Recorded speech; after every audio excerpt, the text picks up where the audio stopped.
Police are still gathering information tonight in the death of a 5-year-old girl run over by her father with a riding lawnmower. It happened last night near Sand Lake. Police are calling it a tragic accident, and they're giving the family time to grieve before completing their investigation. Tonight, 24-Hour News 8's Mark Thompson is taking us inside how volunteers are helping the family cope with such an unimaginable tragedy.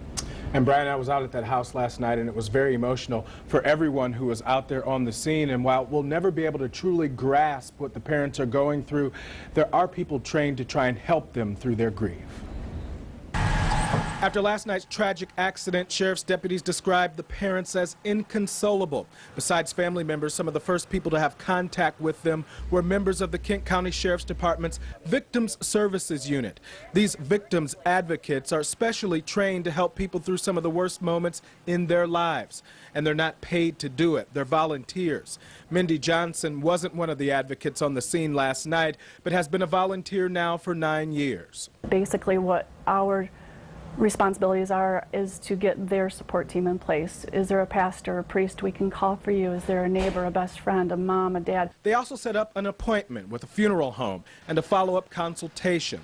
So just what do you say to someone who has lost a child in such an unimaginable accident? Sometimes it's not what you say, it's what you don't say. And just to have another human there with them. The advocates work in teams of 2. They wear casual clothes to make it clear that they're there for the victim, not police business.